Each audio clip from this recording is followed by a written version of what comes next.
Hi guys, welcome back. Let's continue Chapter 19.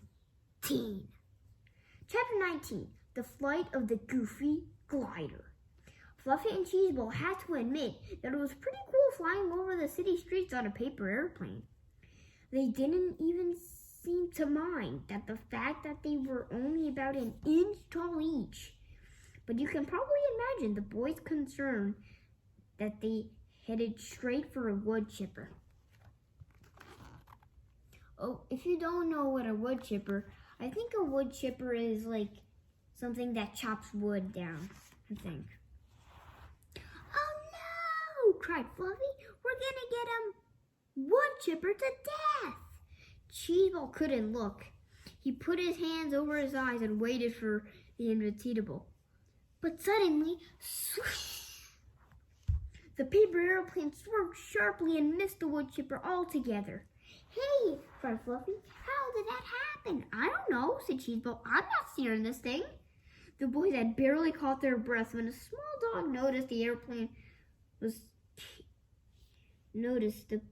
airplane came running after them. Oh no, cried Cheeseball. We're gonna get eaten by a wider dog. Fluffy covered his eyes this time. And I hope they don't get eaten.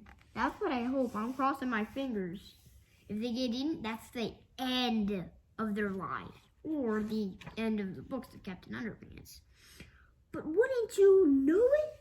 The paper airplane swerved sharply upward and out of the range of the little dog altogether. Are you doing that? Asked Cheeseball. No, said Fluffy. It must be the wind. Crump! Well, glad they didn't die. Whew. Finally, the paper airplane landed in a wet, sticky pile of hot blacktop. Yuck, said Fluffy. What could be worse than getting stuck in a pile of blacktop? Maybe getting crushed by a big steamroller thingy, said Cheeseball. You sure have an active imagination, said Fluffy. No, I don't, said Cheeseball as he pointed upward. Look! Oh my gosh! Oh no! Screamed Fluffy. We're gonna get steamroller thingy to death!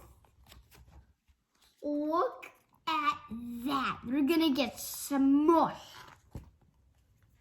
Smushed.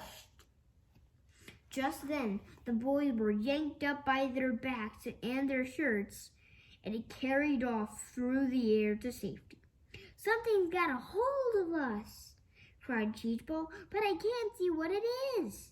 It must be Captain Underpants, said Fluffy. We just can't see him because he's so small.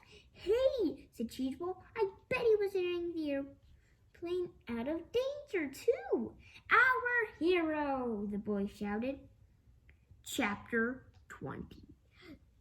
Extra, extra, extra, extra, extra, extra, extra, extra, extra large underpants.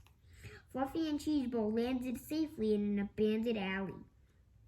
We've got to enlarge Captain Underpants so we can fight Professor Poopypants, said Fluffy. The fate of the entire planet is in our hands. But how can we enlarge him if we can't even see him? Said Cheeseball. Good question, said Fluffy. See, that's the little speck. And here it is. Wait, said Cheeseball. I got an idea. He called out as loud as he could. Captain Underpants! We can't see you, but if you can hear us, fly over and land on my finger. We have a machine that can make you big again. The boys waited a few seconds. Look, Fluffy, said Cheeseball. There he is, see? He's a little tiny speck on my finger.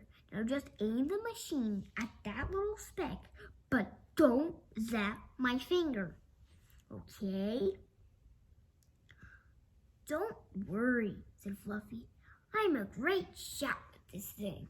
I won't zap your...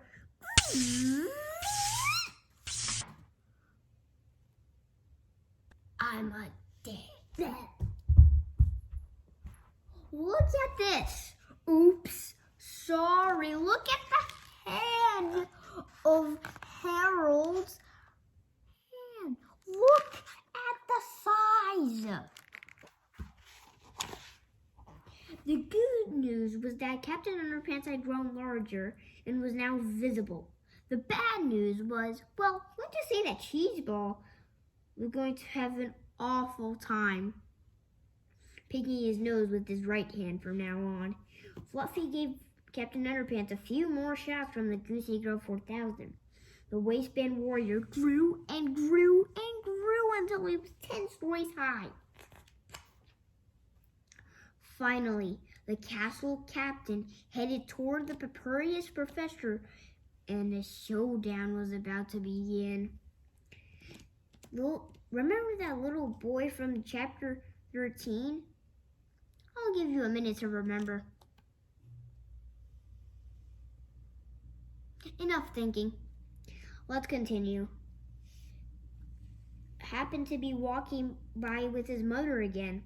He looked up and saw a giant man in his underwear getting ready to fight a giant robot in the middle of the city. Mommy, said the little boy. What? Asked his mother. Never mind, said the boy. Well, guys, we're just going to read one more chapter here, okay? Chapter 21, the incredibly graphic violence chapter in Flip-O-Rama. Hi, guys. Let's see the Flip-O-Rama chapter. Professor Poopypants packed a powerful punch. Ouch.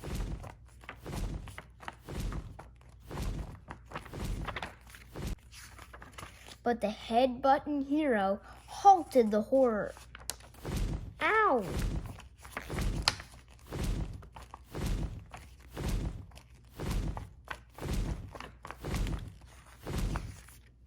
The brief-wearing bandit battled the bionic behemoth. Whoa, a donkey kick. The waistband warrior won the war. Hooray for Captain Underpants!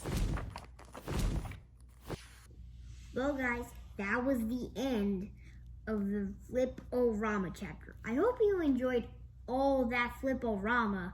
It was pretty funny. Let's see if Professor Poopypants had been defeated for real.